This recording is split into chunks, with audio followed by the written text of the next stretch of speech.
The Nintendo Switch is a lovely little console, but let's face it, it's a little bit dull to look at. If it was a console that just sat under your TV, then that would probably be fine, but it's a little handheld console that you can take around with you to anywhere, so you probably want to make it a little bit more personal. That's why there's a whole range of aftermarket shells that you can buy to fit to your Nintendo Switch console and to the Joy-Cons. In this video, we will take a brief look at the parts that you can get, the process of how to fit it, and what the finished look is like. There are many different companies that you can get these kits from. For example, ExtremeRate is a good source. You can buy their kits from gamingcobra.com, and if you use the code TootXB at the checkout, you will get yourself a 10% discount.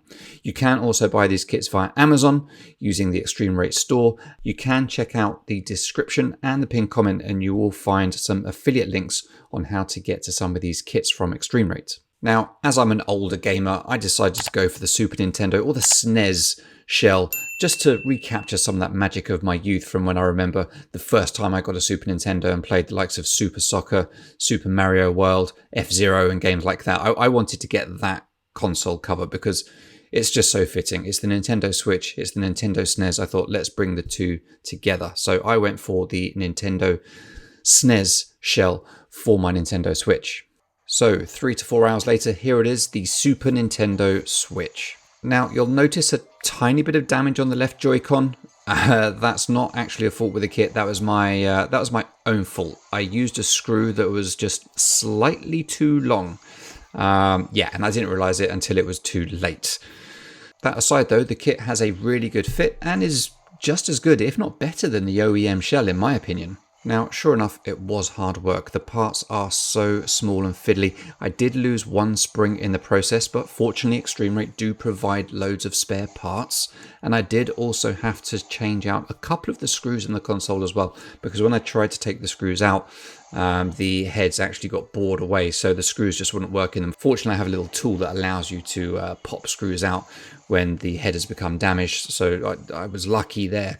But I did have to replace those screws. But again, ExtremeRate provide loads of spare parts, which meant that it wasn't a problem. If you have the patience, the quality of the eyesight, and small enough hands and fingers to be able to take on this job, then it is really worth doing it in my opinion, having done it just this once. So let's take a brief look at the process. We're not going to go hugely in depth. This is just going to be a whistle-stop tour of how to change the shell on the Switch console and the Joy-Cons. So let's take a look. Now here you can see I've got the parts laid out on my desk first. Now the first thing I'm going to do is take off the kickstand, and we're just going to fit the little parts to the new shell before we start taking the existing Switch components apart.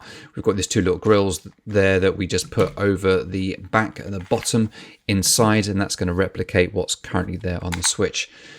Now what we're going to do is, once we've got that set up, we take out the SIM card of the Nintendo Switch just to make sure that we're safe, and let's take a look at what screws we want to remove here in order to take the Switch apart. We've got one on the top, we've got one dead center of the Switch on each side, that's one there, and we've got two on the bottom either side of the USB port, and there's the other central screw on the other side. Now on the back in the four corners, we also have a screw there in each corner, and we do actually have one just under the kickstand. There it is, just where the SIM card goes in. Take out the four screws in each corner. We'll take out the screw under the kickstand and also the other screws that were shown, and then the back of the Switch should just come off in your hands, and there it is. It's not connected by any ribbon cables, it is just a shell, so you can just pull it away without worrying about tearing anything off of the Switch inside. Now once we've got the rear off, we are going to take out some components because we need to reuse those in the new shell. So we just undo the screws for the game cartridge cover, and then we will put that into place on the new shell. The next step is to take the kickstand out and then replace the tiny little lever that goes onto the kickstand, and then the screw goes on top of that to hold that lever in place. You put the kickstand into position and then just screw this little cover back into place inside the new shell. And that is the rear shell pretty much done. You can put that back on the Switch now, and then that's you able to re-screw everything back in. And that is how you take apart and put a new shell onto the Switch console. Very, very simple. However, the challenging part is the Joy-Cons, and that's what's coming up next. Firstly, we have four screws in the back. We will unscrew these, and then we just simply take the rear off of the Joy-Con.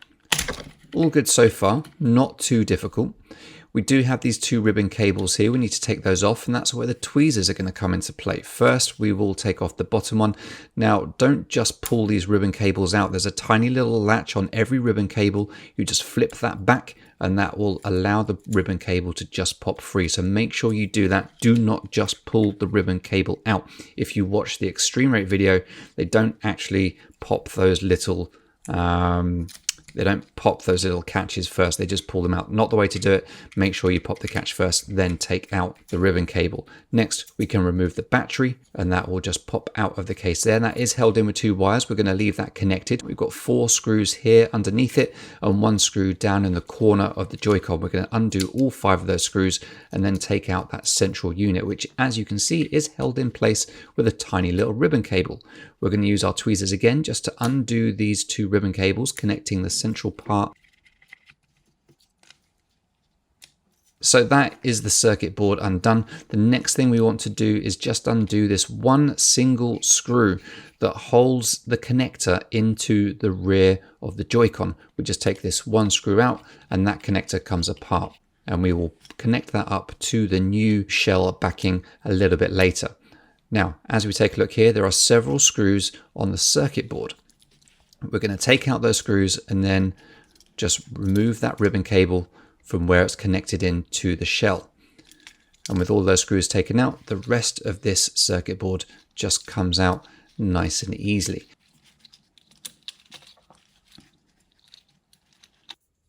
So the next step is we are going to put the buttons into the new Joy-Con shell. Now, unlike most controllers, for example, the Switch Pro controller, the Xbox Series X controllers and Xbox One controllers, you can actually put any of these buttons into any hole. They're not designed so that they only go in one way into one hole. So make sure you're getting them the right way. We just put the rubber backing back on there to hold those in place, and those also form the connection between the buttons and the circuit board.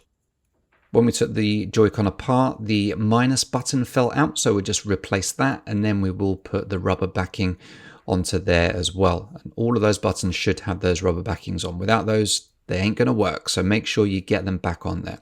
And that is the front of the Joy-Con ready to go. We just need to put the circuit board back into place and start reconstructing our Joy-Con. Now, I'm not sure what that bit at the bottom is. I'm going to assume it's a rumble motor of some description. We put the circuit board back in, and then we just simply put all of the screws back into place and make sure that's nice and secure.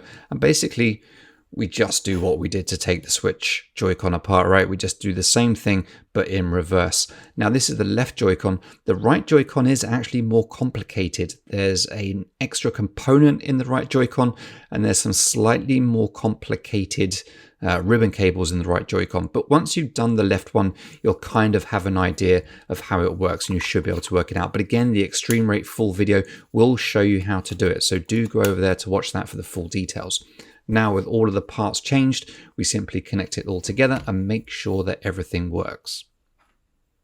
Give the screen a little wipe just to make sure it's nice and clean, and you can see my forehead clearly as it boots up. And there we go, the Switch is started up. Now is the real test. Did I break it? Do the buttons still work? Yes, they do seem to work as we press the buttons. Well, let's check the joysticks. Those seem to work absolutely fine. We can scroll around, we can press buttons, and they do what they're supposed to do. And it all looks good so far. And that is it. And it looks kind of easy when you see it in that way. But in all honesty, it's not as easy as it looks. Once you've done it once, it's going to be easy. But the parts are so small and fiddly. And we'll talk about this in a moment. But the parts are so small and fiddly that you need to have a real lot of patience to do this. And that is how you change the shell on the Nintendo Switch and the Joy-Cons. There is a full video available on the ExtremeRate YouTube channel. There will be a link to that in the description and the pinned comment. So if you do embark on this quest to change your shell for your Nintendo Switch, but you can also get a much more in-depth view using the video in the description and pinned comment that takes you directly to the ExtremeRate guide itself. ExtremeRate do provide all of the tools that you need. However, you will notice in the video that I did use a set of tweezers to do some of these smaller bits of work. That actually didn't come with a kit. That came from another ExtremeRate kit. They do also provide the screwdriver, but the screwdriver If there's one complaint that I've got about this kit, is that the screwdriver provided is that it's not magnetized. Now these parts are so small that by not having a magnetized screwdriver head meant that it's just really difficult to get those tiny little screws into those tiny little holes with this tiny little connection between the screwdriver and the head of the screw itself.